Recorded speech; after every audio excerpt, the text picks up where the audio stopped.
കൃഷ്ണ ഗുരുവായൂരപ്പ ശരണം. ഉച്ചപൂജ തൊഴുതു. വളരെ സന്തോഷമായിട്ടോ. ഇന്ന് ഉച്ചപൂജ ഉണ്ടായത് മേൽശാന്തി പള്ളിശ്ശേരി മധുസൂദനൻ നമ്പൂതിരിയാണ്. കളഭാലങ്കാരം ഉണ്ടായത് പഴയം നന്തോദിക്കനാണ്. വളരെ കേമായിട്ട് നല്ലൊരു ഉണ്ണിക്കണ്ണനാണല്ലോ ചാർത്തിയിട്ടുള്ളത്. ഉണ്ണിക്കണ്ണനല്ല കേട്ടോ, നാരായണനാണ്. ചതുർബാഹുവായ നാരായണൻ. ആ ചതുർബാഹുവായ നാരായണൻ അവിടെ ശ്രീലകം നിറഞ്ഞു നിൽക്കുകയാണ്. 4 തൃക്കൈകളോടുകൂടിയ ശംഖ് ചക്ര ഗദാവൽപ്പത്തോടുകൂടിയ ആ നാരായണ സ്വരൂപം തന്നെയാണെന്ന് ആ നാരായണ വിഗ്രഹത്തിൽ, ചതുർബാഹുവായ വിഗ്രഹത്തിൽ തന്നെ ചതുർബാഹുവായ കളഭം കൊണ്ടുള്ള അലങ്കാരവും ചാർത്തിയിട്ടുണ്ട്. വളരെ കേമായിട്ടങ്ങനെ ചാർത്തിയിട്ടുണ്ട്.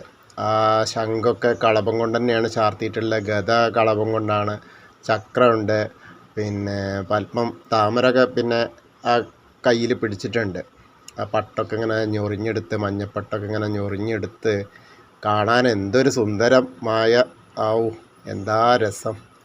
നമ്മൾ മനസ്സ് നിറയുന്ന തരത്തിലുള്ള ആ ഒരു സൗന്ദര്യമാണ് ഇന്നിപ്പോൾ ആ ശ്രീലകത്തേക്ക് നോക്കുമ്പോൾ.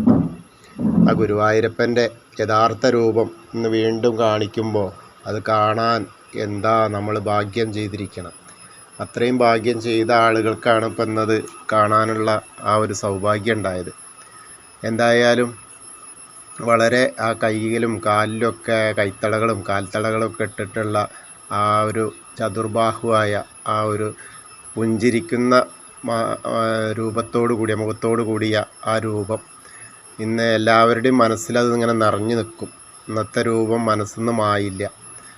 ആ ഒരു അവസ്ഥയാണ്. അപ്പോൾ എല്ലാവരും ഇന്നിപ്പോൾ എന്നെ ശ്രവിക്കുന്ന എല്ലാവരും, നമ്മളിപ്പോൾ ഗുരുവായൂർക്ക് പോവുകയാണ്. ഗുരുവായൂരെത്തിയിട്ട് അതപ്പോൾ നമ്മൾ ആ മണ്ഡപത്തിൻ്റെ അത് കൂടെ പോയി നേരെ ആ സോപാനപ്പടിയിലെത്തി. സോപാനപ്പടിയിൽ നിന്ന് നമ്മൾ നോക്കുകയാണ് ആ ശ്രീലകത്തേക്ക്. അപ്പം ആ നെയ്വിളക്കിൻ്റെ പ്രഭയും ആ കളഭത്തിൻ്റെ അലങ്കാരത്തിൻ്റെ പ്രഭയും ആ ഗുരുവായൂരപ്പൻ്റെ ചൈതന്യം തന്നെ അതിങ്ങനെ നിറഞ്ഞു നിൽക്കൊണ്ട് നമുക്ക് അങ്ങോട്ട് നോക്കിയാൽ തന്നെ നമ്മളെ മനസ്സ് കണ്ണഞ്ചിപ്പോകുന്ന തരത്തിലുള്ള പ്രഭയാണ്. അപ്പോൾ അതിൻ്റെ ഇടയിൽ ആ തുളസിമാലയൊക്കെ അങ്ങനെ ചാർത്തിയിട്ട് എന്താ നിൽക്കുന്നത്, സുന്ദര രൂപമായിട്ടാണ് ആ നിൽക്കുന്നത്. അപ്പോൾ അത് കാണുകയാണ് കേട്ടോ. നമ്മൾ നാരായണ പ്രഭുവിനെ, മഹാപ്രഭുവിനെ നമ്മൾ കാണുകയാണ്, വണങ്ങുകയാണ്. അത് സങ്കല്പിക്കുക, മനസ്സിലങ്ങോട്ട് സ്മരിക്കുക. ഞാനിപ്പോൾ അതാ ഗുരുവായൂർ അമ്പലത്തിൻ്റെ ആ സോപാനപ്പടിയിലാണ് എന്ന് അങ്ങനെ സങ്കല്പിക്കുമ്പോൾ നമ്മളെ മനസ്സ് അവിടെ എത്തും. ശരീരം എവിടെ ആയിരുന്നാലും മനസ്സ് അവിടെ എത്തിയാൽ ആ മനസ്സുകൊണ്ട് നമ്മൾ കാണുന്ന, കണ്ണുകൊണ്ട് കാണുന്ന, മനസ്സിൽ കാണുന്ന ആ രൂപം, ആ നാരായണ സ്വരൂപത്തെ നമ്മൾ അങ്ങോട്ട് എന്താ പറയുക, തൊഴുത് പ്രാർത്ഥിക്കുക. നമ്മളെ എല്ലാ പ്രശ്നങ്ങൾക്കും ശാശ്വത പരിഹാരം തീർത്തു തരണേന്ന് അപേക്ഷിക്കുക. അപ്പോൾ ഗുരുവായൂരപ്പൻ നമ്മളെ എല്ലാ പരീക്ഷണങ്ങളും ഒഴിവാക്കി നമ്മളെ രക്ഷിക്കും. അതെല്ലാവരും മനസ്സിലങ്ങോട്ട് ധ്യാനിക്കുക. ഓ കൃഷ്ണ ഗുരുവായൂരപ്പ. കൃഷ്ണായ വാസുദേവായ ഹരയേ പരമാത്മനെ പ്രണതക്ലേശനാശായ ഗോവിന്ദായ നമോ നമഃ. പിന്നെ ഭക്തരോട് ഒരു പ്രത്യേക കാര്യം, നമ്മളെ ചാനൽ 10,000 സബ്സ്ക്രൈബ്സ് ആയി.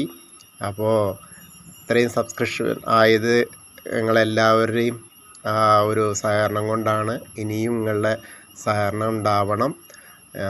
എല്ലാ ഭക്തരെയും ഗുരുവായൂരപ്പൻ അനുഗ്രഹിക്കട്ടെ. ഹരേ കൃഷ്ണ.